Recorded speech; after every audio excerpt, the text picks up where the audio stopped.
de quién es el autor, en el capítulo 1, versículo 1, derechamente es por parte del apóstol Pedro. Ya nosotros tenemos claro eso, es algo que es la convicción de la iglesia, de que el apóstol Pedro fue el escritor de lo que es esta epístola.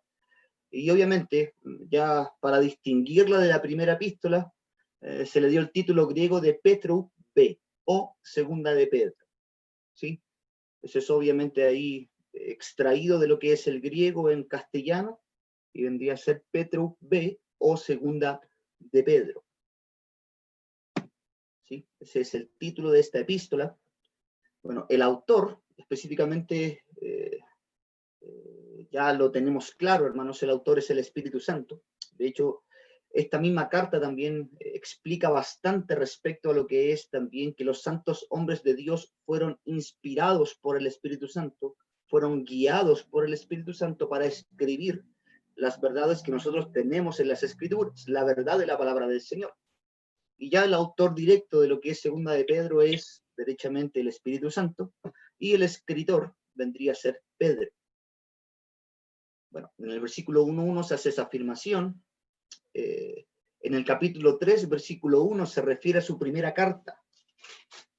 Ahí, si usted va a Segunda de Pedro, capítulo 3, verso 1, se va a dar cuenta de que ahí hace mención de lo que fue la primera carta que la semana pasada estuvimos viendo.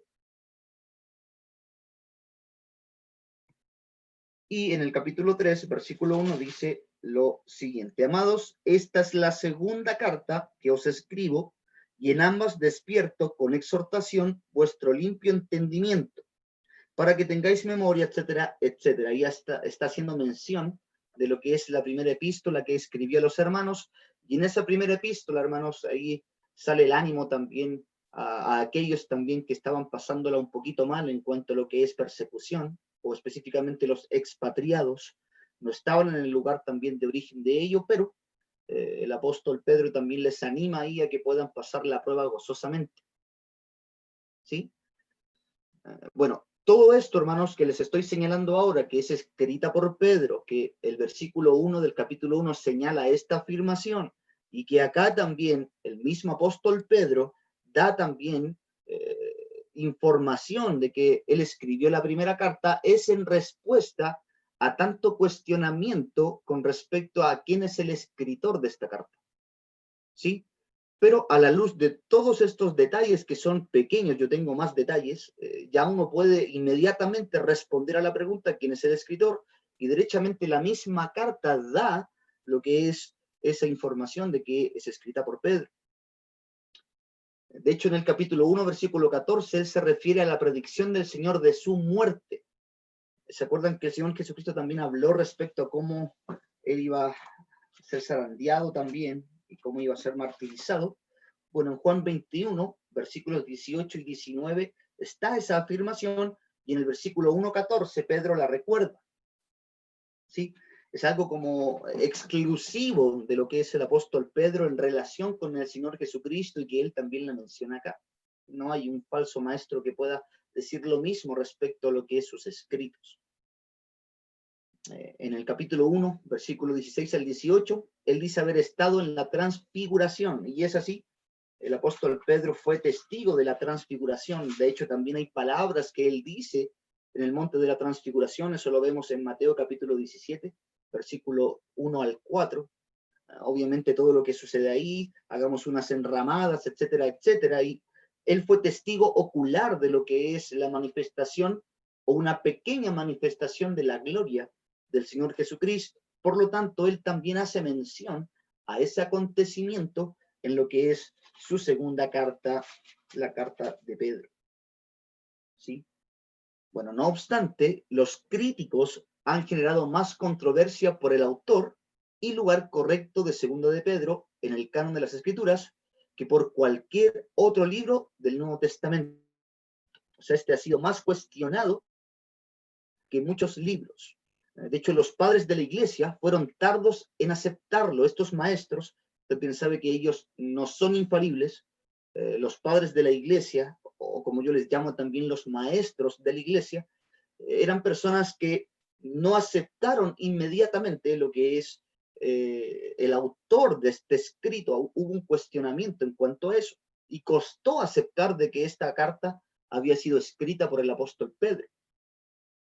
Ningún padre de la iglesia se refiere a Segunda de Pedro por nombre, sino hasta Orígenes, cerca del principio del tercer siglo. De hecho, Orígenes vino a ser también uno de estos hombres que dio también una obra intelectual muy importante, se llama la Hexapla, que es la versión neotestamentaria en 6 idiomas, pero él fue el primero, el que señaló de que esta epístola había sido escrita por el apóstol Pedro. Y bueno, para qué conocer más respecto a lo que es Orígenes, Orígenes también utilizaba mucho el método alegórico, sus interpretaciones eran bastante falibles, bastante, yo diría, pero él, dentro de todo, señaló de que esta epístola había sido escrita por el apóstol Pedro. Bueno, el antiguo historiador de la iglesia, Eusebio, únicamente incluyó Segunda Pedro en su lista de libros disputados, junto con Santiago, Judas, Segunda de Juan y Tercera de Juan. Esto es para, yo sé, probablemente usted ya sabe, pero en un tiempo determinado, ya 300 después de Cristo, 200, hubieron también algunas literaturas que eran cuestionadas también por algunas personas antes de lo que era ya el cierre total de lo que es el canon. Y este hombre, un historiador, Eusebio, muy conocido también, había puesto lo que es esta epístola de Pedro, la segunda epístola, como uno de los libros disputados, al igual que Santiago, Judas, Segunda de Juan y Tercera de Juan. De hecho, aún los principales reformadores únicamente la aceptaron vacilando, o sea, titubearon en poder dar una certera afirmación de que esta epístola había sido escrita por Pedro, o sea, hasta ese punto, y esto es en el 1500. Y es bastante igual descabellado pensar eso, porque uno si lee ahora a Pedro, derechamente se encuentra de que palabras, oraciones son muy similares a lo que es Primera de Pedro. De hecho, hay discursos de Pedro que aparecen dentro de lo que es el libro de los Hechos, en el cual utiliza oraciones que también se utilizan acá en esta epístola. Por lo tanto, en una investigación que es un poquito más, no tan cuidadosa, sino que general, ya uno, con el Espíritu Santo se da cuenta de que esta carta es escrita por el apóstol Pedro, pero bueno, hubieron bastantes cuestionamientos en cuanto a ella. ¿Sí? Bueno, seguimos avanzando.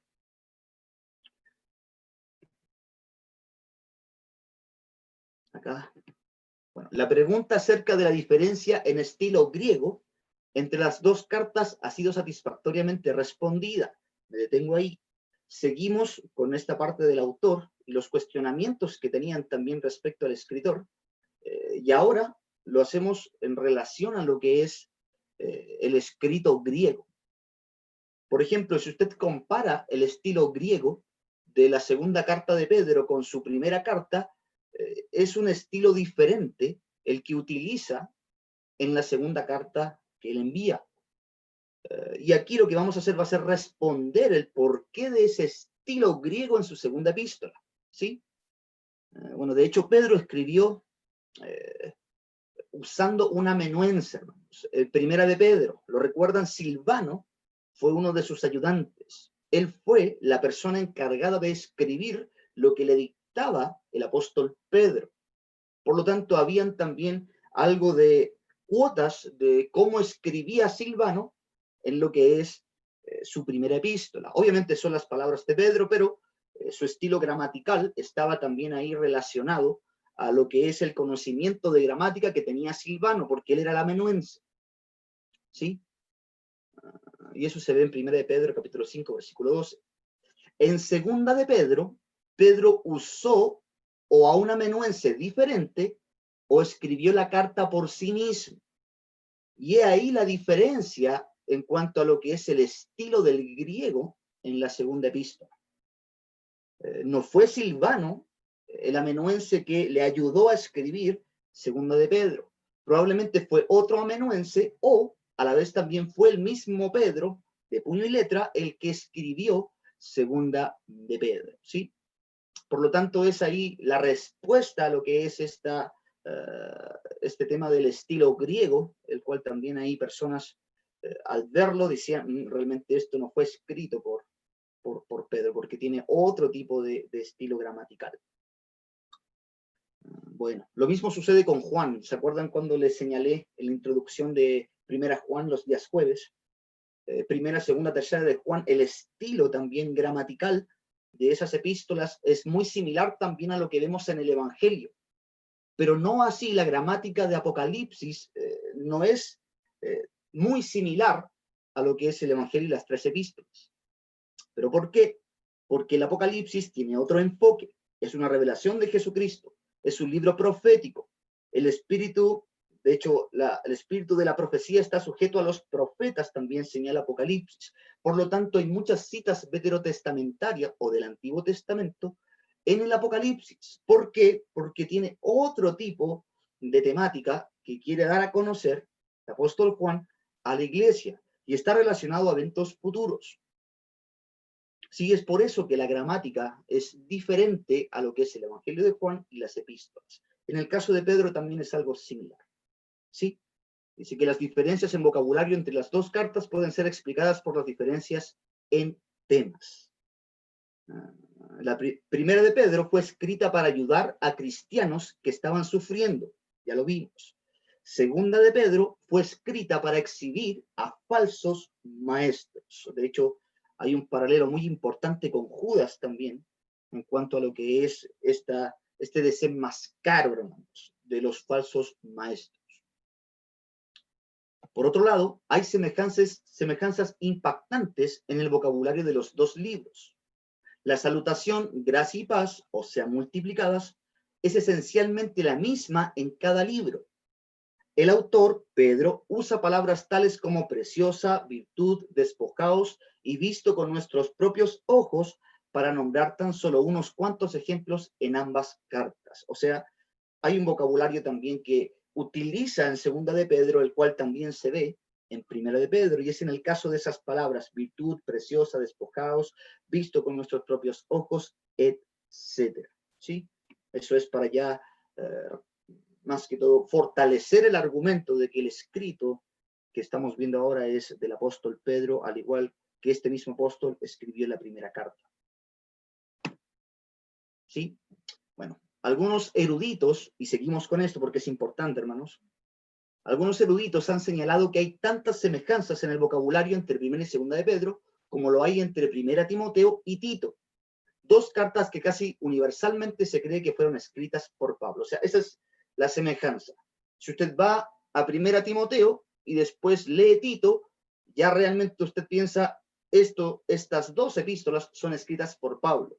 Bueno, cuando lee Primera de Pedro y lee Segunda de Pedro, usted llega a la conclusión de que ambas son escritas por Pedro. Eso es una declaración también de personas estudiosas en cuanto a esto, y nosotros también, si leemos ambas. Bueno, seguimos argumentando, mejor dicho. Además, parece irracional que un falso maestro falsificara una carta en contra de falsos maestros. ¿Por qué le digo eso? Porque personas que cuestionaban la autoría de Pedro, le señalaban como un falso maestro el que había escrito lo que es esta epístola, pero el contenido de la epístola habla en contra de los falsos maestros, así que sería un poquito irracional pensar eso. Ninguna doctrina no usual, nueva o falsa, aparece en Segunda de Pedro. Esto es ya cuando nos enfocamos en relación a los falsos maestros. Y esa frase que recién le leí, hermanos, tiene relación a que el apóstol Pedro no directamente está atacando una herejía, o no directamente a un grupo herético específico, aunque si uno ve también puede sacar conclusiones de cuáles pudieron haber sido las personas que estuvieron enseñando esa herejía, sino más bien lo que hace Pedro es desenmascarar el carácter de un falso maestro. ¿Y cuál es el carácter de un falso maestro? Bueno, es un hombre inmoral, y eso lo señala también en su epístola. Es un hombre también mentiroso, es un impío, etcétera, etcétera. Por lo tanto, lo que él ataca y aborda derechamente y directamente es el carácter de los falsos maestros. Usted, la iglesia, nosotros, según lo que dice Pedro, podemos distinguir lo que es el carácter de un falso maestro cuando lo vemos ejercitándose para la impiedad. ¿Sí? Bueno, entonces, si segunda de Pedro fuera una farsa, sería una farsa escrita por un necio sin ninguna razón en absoluto. Esto es demasiado para creer. La conclusión del asunto de quién es el autor es que cuando el escritor introdujo la carta y se refirió a sí mismo como a Pedro, él estaba escribiendo la verdad. Bueno, ahí cerramos eso. Ya eso podría hacernos pensar de que realmente, específicamente, si hay personas que usted se encuentre, quizás que estén ahí cuestionando lo que es la autoría de esta epístola, usted ahí puede responderle con esta guía y también que les voy a estar enviando. Creo que es importante, hermanos, hago acá un paréntesis. El otro día yo conversaba con un amigo, me vino a visitar acá, le vendí algunos libros, y él me hablaba respecto a lo que es algunas interpretaciones de hermanos respecto a lo que es el Génesis. Y estos hermanos creen, yo digo, bueno, serán hermanos, no sé, uno piensa así, pero ellos creen que Génesis derechamente no es un libro literal, de que es una fantasía, de que pudiese ser una filosofía, pero que realmente el Génesis en realidad no es literal, y que realmente el Señor pudo haber también utilizado la evolución para lo que es su creación. Y a la vez también que el Génesis vendría a ser como un cuento mitológico. Esa era la conclusión. En realidad, el Génesis es un cuento mitológico. Y yo le dije, hermano, eso es grave. Dime tú, ¿quién fue quien te dijo eso? Fue un diácono. Bueno, es una persona del liderazgo. Bueno, yo creo que deberías hablarlo con el pastor, porque lo que está creyendo es realmente algo que es sacado de las mechas. ¿Por qué? Porque el Génesis es nuestro fundamento de la fe, hermanos. Es literal. Cristo lo citó. Cristo habló, él dijo, y dejará al hombre a su padre y a su madre y se unirá a su mujer y los dos serán una sola carne. Por lo tanto, él afirmó la veracidad de la literalidad del libro de Génesis, Jesucristo, y no mintió. Por eso resucitó entre los muertos, porque no hubo pecado en él. Por lo tanto, Cristo mismo afirma lo que es la literalidad del Génesis. Amén. Lo reafirma. Y el punto que le estoy diciendo en este paréntesis es que todas estas cosas sutiles ya están entrando en la iglesia.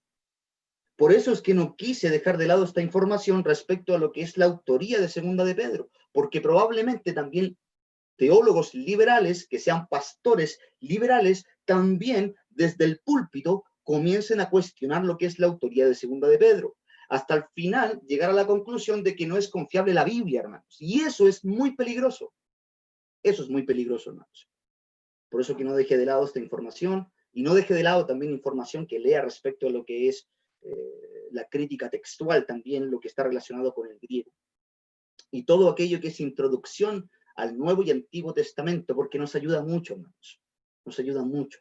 Porque realmente falsas enseñanzas, falsos maestros ya se han introducido en Sudamérica de manera fuerte, mostrando sutilmente lo que es su mala interpretación de las cosas. ¿Sí?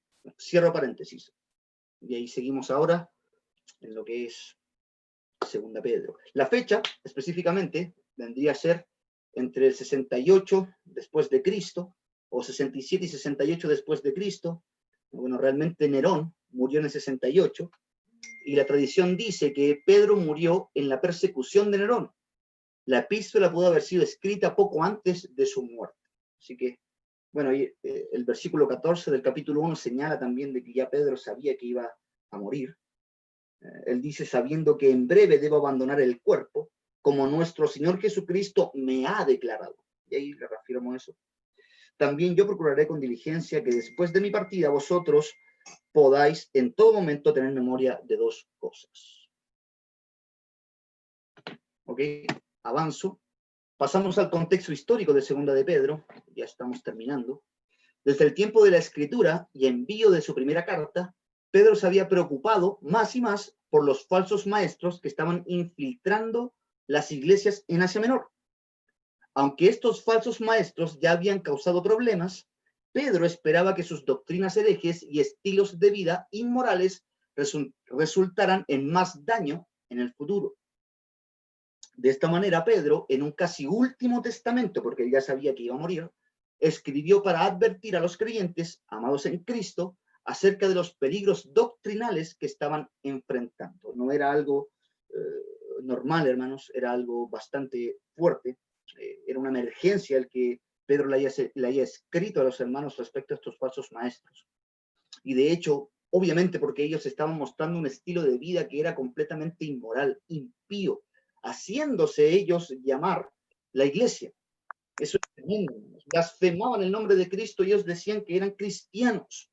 Por lo tanto, lo que hace Pedro, como le dije anteriormente, es desenmascararlos, presentándoles su vida inmoral, pero a la vez también señalando de que todas sus profecías y de toda su enseñanza realmente debiese ser negada completamente por la iglesia. Por tanto, era algo urgente para el apóstol Pedro el darles a entender, a conocer cómo discernir y cómo también ahí despojarse de los falsos maestros. Y esto es una preocupación apostólica, porque sabemos que el apóstol Pedro también tenía ese corazón pastoral, pero a la vez también tenía una autoridad apostólica. Él había estado con el Señor Jesucristo y de hecho también él había escuchado lo que iba a suceder también respecto a falsos maestros. Pedro no dice explícitamente en dónde estaba cuando escribió esta carta. Seguimos en el contexto histórico. Como lo hace en Primera de Pedro. En Primera de Pedro ahí señala también el lugar. Primera de Pedro 5:13. Recuerdan ahí Babilonia, que era obviamente una figura también de lo que es Roma. Eso dice en Primera de Pedro 5:13. Pero aquí en su segunda carta no dice explícitamente dónde él estaba. Pero el consenso y estudios profundos parece ser que Pedro escribió esta carta desde la prisión en Roma, donde estaba enfrentando la muerte inminente. Poco después de esta carta esta carta fue escrita, Pedro fue martirizado, de acuerdo con tradición más confiable, al ser crucificado de cabeza, ¿sí? Bueno, se conoce esa historia también respecto a lo que sucede con el apóstol Pedro. Se señala también ahí que él fue crucificado boca abajo y hay información bastante contundente en cuanto a eso, no posterior a lo que es el tiempo también del 300 o cuando la iglesia ya se volvió un poquito más imperial en el sentido de la aparición de Constantino, sino que previo a eso ya estaba organizado, ya estaba en la historia de lo que había sucedido con el apóstol Pedro en relación a su martirio. Sí, por eso es una tradición más confiable. Bueno, pasamos a los temas históricos y teológicos. Qué lamentable el tema del Internet, hermano. Como este tipo de cosas, bueno, obviamente reduje mucho la información, pero ya ahora estamos terminando con esto. En el tema histórico y teológico podemos ver que Segunda de Pedro fue escrita con el propósito de exhibir, estorbar y derrotar la invasión de falsos maestros en la iglesia. Ese era el fin del apóstol Pedro. Estorbar, exhibir y derrotar la invasión de falsos maestros. Pedro quería instruir a los cristianos en cómo defenderse a sí mismos en contra de estos falsos maestros y sus mentiras engañosas. Este libro es el desenmascaro más vívido y penetrante de falsos maestros en las Escrituras, comparable únicamente a Judas. Judas lo vamos a ver la siguiente semana, que también ahí desenmascara verbalmente de manera fuerte, total, absoluta, a los falsos maestros. Y bueno, Segunda de Pedro también tiene esa característica, es algo que hace también muy fuertemente el apóstol Pedro acá. La descripción de los falsos maestros es en cierta manera genérica. Pedro no identifica alguna falsa religión, secta o sistema específico de enseñanza. Se han fijado que también hay otras cartas que explícitamente señalan también a personas que son ascetas, a personas que son prenósticas, etcétera. Juan habla bastante respecto a eso y obviamente desenmascara lo que es una agrupación, religión o secta dentro de su escrito. En el caso de Segunda de Pedro, él no hace esa tarea respecto a estas agrupaciones, sino que lo que hace es algo más general. Él lo que hace es mostrar una caracterización general de los falsos maestros. Él informa que enseñan herejías destructoras, eso es lo general. Y además lo que hacen estos es negar a Cristo y tuercen las Escrituras. Hacen que la fe verdadera sea desacreditada y se burlan de la segunda venida de Cristo, ¿sí? Esas son las características de los falsos maestros, según lo que dice Pedro en su segunda epístola. Pero Pedro estaba tan preocupado por mostrar la naturaleza inmoral de estos maestros como lo estaba por exhibir su enseñanza. De esta manera los describe con más detalles de lo que describe sus doctrinas. La impiedad no es el producto de doctrina sana, sino de herejías destructoras. Y eso es algo para que nosotros entendamos. Si, por ejemplo, hay un desenvolvimiento de lo que es un cuerpo, que se dice llamar iglesia, que su comportamiento es muy inmoral, hermanos, demasiado, en extremo, se va a dar cuenta de que producto de lo que es la enseñanza, dentro de eso es un aspecto, porque hay iglesias que tienen sana doctrina, pero aún así hay hermanos que pecan, pero sabemos que es por la debilidad, por la naturaleza pecaminosa, por el error, y eso se debe tratar en disciplina, en amor, misericordia, y después en restauración. Pero en el caso de iglesias donde se ve la inmoralidad, la evidencia de ella, obviamente es porque desde el púlpito y desde lo que es el discipulado también que se les entrega, obviamente no es la sana doctrina, sino una doctrina pervertida, perversión de la doctrina. Y eso se ve en el comportamiento de los miembros, las personas de esa organización. ¿Sí? Bueno, otro tema histórico y teológico vendría a ser que para esta carta pueden ser discernidos en medio de la polémica de Pedro en contra de los falsos maestros. Él quería motivar a sus lectores a continuar desarrollando su virtud cristiana. ¿Sí? Al hacerlo, explica maravillosamente cómo un creyente puede tener certeza de su salvación. Pedro también quería persuadir a sus lectores de la naturaleza divina de los escritos apóstoles. Ahí obviamente ya no tengo tiempo, pero ahí se señala también que los santos hombres de Dios hablaron siendo inspirados por el Espíritu Santo. Esa es la naturaleza de las personas que escribieron la Biblia, no falsos maestros. Y bueno, él quiere también ahí darles esas características también a la iglesia. Cerca del final de la carta, él presenta razones para la tardanza de la segunda venida de Cristo. También estos maestros pueden poner silencio, hermanos, por favor. Si alguien me ayuda ahí, hermano Orlando, por favor. A veces sucede igual, a mí me ha pasado igual.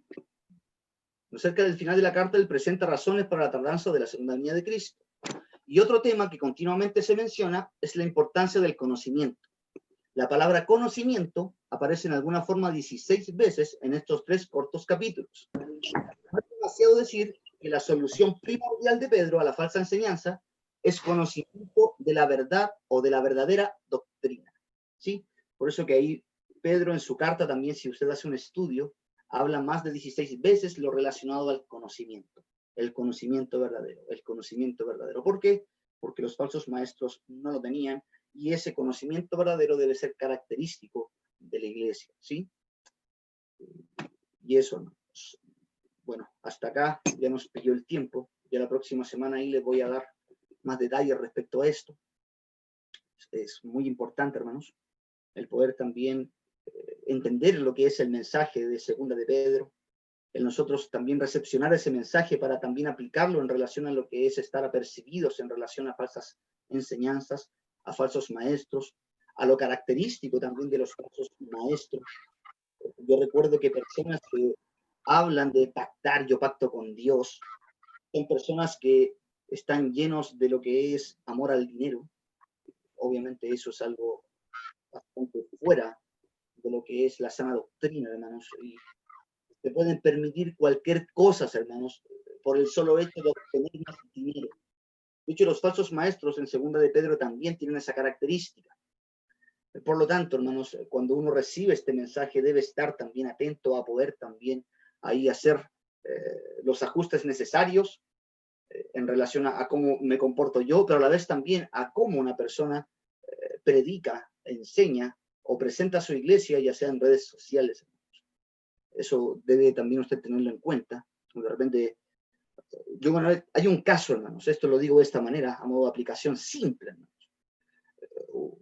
La iglesia de un hermano, una de las hermanas le dice, pastor, me compré un libro, muy bueno el libro. ¿Y qué libro se compró, hermana? Bueno, las 40 semanas con el Espíritu Santo de Benny Hinn, algo así se llamaba el libro. Y ahí uno piensa, dice, wow, que debemos tratar algo ahí, debemos también conversar, debemos también ahí profundizar en cuanto a lo que es el conocimiento de la verdad, para poder discernir, y usted y yo no estemos nosotros comprando así, o escuchando predicadores también que realmente no son conforme a la sana doctrina. Esta carta nos ayuda bastante a eso, ¿sí? Bueno, hermanos, todo esto lo dije apresuradamente, le vuelvo a repetir, mil disculpas por lo que fue el tema del internet, pero ya voy a complementarlo la próxima semana para ahí poder también, aparte es un paralelo con Judas, así que ahí vamos a ver un poquito más respecto al término de lo que es esta carta, y después pasamos a Judas. Espero en el Señor también ahí aprovechemos bien el tiempo. Si oremos a Dios para lo que sea la segunda reunión. Padre Celestial, gracias por este tiempo, gracias también por esta información tan importante. Sabemos, Señor Dios, que en la actualidad hay falsos maestros que explícitamente son muy notorios, Señor. Se ven, se palpan, Señor Dios, pero por lo general también, hermanos, hay hermanos, mejor dicho, por lo general hay hermanos, mejor dicho, que esperamos en el Señor ahí puedan también ahí estar apercibidos a eso, Padre, y puedan discernir realmente quién procede y quién está, Señor, predicando la sana doctrina y quién no, Señor Dios. Ayúdanos con eso porque podemos caer, Señor Dios. También estoy ahí, yo me pongo también en el caso, Padre, ayúdame a discernir, Padre, que realmente quién es un hombre de la sana doctrina, Señor Dios, un verdadero maestro, Señor Dios, un hombre fiel, Padre Celestial, y obviamente que su doctrina sea también, Padre, un reflejo de lo que es su vida de piedad, o su vida de piedad sea un reflejo de su doctrina, Señor Dios. Ayúdanos como iglesia en cuanto a eso. Padre, te pido que nos ayudes también, Señor, a ser personas también diligentes en cuanto al conocimiento de tu palabra. No solamente en la parte superficial, intelectual, sino que en la práctica también, Señor Dios. Seamos llenos de virtud, que es lo que también enseña 2 Pedro, Señor Dios. Y de esta manera, Padre, en virtud y en conocimiento, Padre Celestial, poder también exhibir, poder también, Padre, quitar, poder también, Padre, refutar también las falsas enseñanzas, la herejía, Señor. Ayúdanos en cuanto a eso.